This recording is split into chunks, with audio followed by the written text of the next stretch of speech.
নমস্কার, welcome back to my channel. কেমন আছেন আপনারা সবাই? আশা করি সবাই খুব ভালো আছেন। বেনারসে আমি এখন আছি এবং বেনারসের আজকে শিবরাত্রি। শিব ঠাকুরের এখানে বরযাত্রী বেরোবে, আপনাদের প্রত্যেকটা ডিটেলস আমি দেখাবো। আমি ঠিক রাত্রি 10টার সময় এখানে লাইন দেওয়ার চেষ্টা করেছিলাম।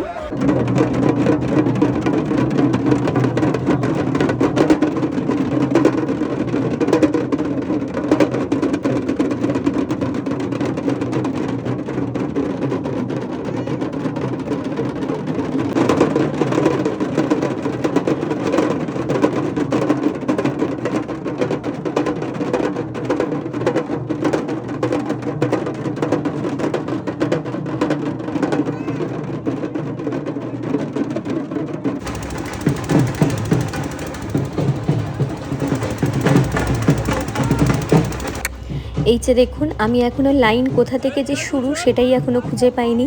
আমিও বরযাত্রীর মধ্যে ঢুকে পড়েছিলাম। দারুণ একটা আনন্দ হচ্ছিল।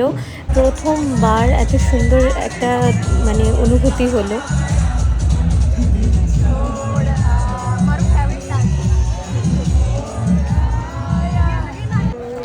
এই যে এবারে বরযাত্রী থেকে বেরিয়ে দেখতেই পাচ্ছেন লাইনটা কীরকম, লাইন কতটা আছে, এটার কোনো শেষ ছিল না।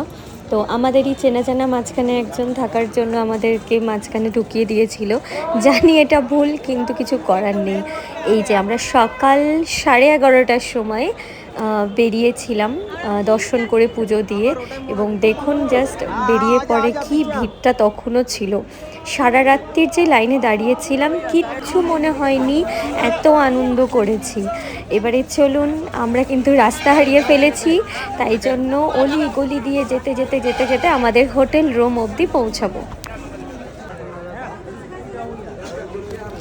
বেনারসের প্রত্যেকটা অলিগলির মধ্যে কিন্তু অনেক প্রাচীন কাহিনী লুকিয়ে আছে, এবং এত ভিড় ছিল ওই সময়টা। আমার ইচ্ছা ছিল আরও একবার মণিকর্ণিকা ঘাটে যেতে। আমি যতবারই বেনারস গেছি এই একটি ঘাট আমাকে বারবার টানে, সেটা দিনের বেলা হোক কি রাত্রিবেলা। তাই আবারও আমরা মণিকর্ণিকা ঘাটে একটু চলে এসেছি খুঁজে খুঁজে। এবং ভিড়টা দেখুন, পা রাখার জায়গা ছিল না, কিন্তু তা সত্ত্বেও একটা আলাদাই আনন্দ ছিল। মহাকুম্ভের অত ভিড়ের পর স্বাভাবিক এখানে ভিড় হওয়াটাই স্বাভাবিক। তো এই যে আমরা চলে এসেছি, এখানে একটু ভিডিও নিলাম, ফটো তুললাম, তারপরে কিছুক্ষণ একটু চুপচাপ বসেছিলাম। খুবই সুন্দর একটা অনুভূতি, তাই একটু চুপচাপ বসে সেই জায়গাটা উপভোগ করলাম। এবং তারপরে আবারও আমরা হারিয়ে ফেলেছিলাম রাস্তা। কারণ কি, আমরা হেঁটে হেঁটে পুরোটা কভার করব ভেবেছিলাম, তো সব ঘাটে যাইনি, কারণ তার কিছু মাস আগেই আমরা বেনারস পুরোটা ঘুরে এসেছিলাম, প্রত্যেকটা মন্দির দেখে এসেছিলাম। তাই জন্য আর আমাদের কোথাও যাওয়ার ছিল না। শুধু শিবরাত্রি যেহেতু এবং মহাকুম্ভ থেকে ডাইরেক্ট যেতে পাচ্ছি, তাই জন্য বাবা ভোলেনাথের দর্শন করে আমরা বাড়ি চলে যাব, এটাই প্ল্যানিং আমাদের ছিল। এবং সেই অনুযায়ী আমরা বাবা ভোলেনাথের দর্শন করেছি। আর তারপরে এই যে আরও একজন ভোলেনাথ, বেনারস মানেই তো বাবার জায়গা, তাই বাবার সব জায়গাতেই দর্শন পাওয়া যাচ্ছিল।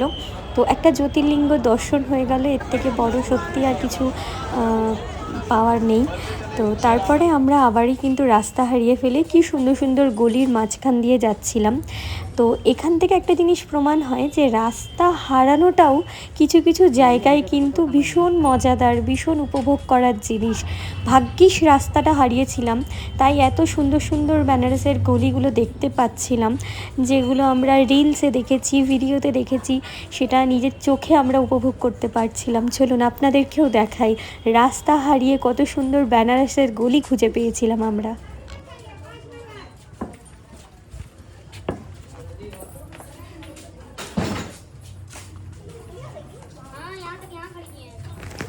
আপনারা দেখতেই পেলেন, এখানে সবাইকে একটা ছোট্ট অনুরোধ, আপনারা যেখানেই ঘুরতে যান না কেন, ঘোরার জায়গাগুলোকে দয়া করে নোংরা করবেন না।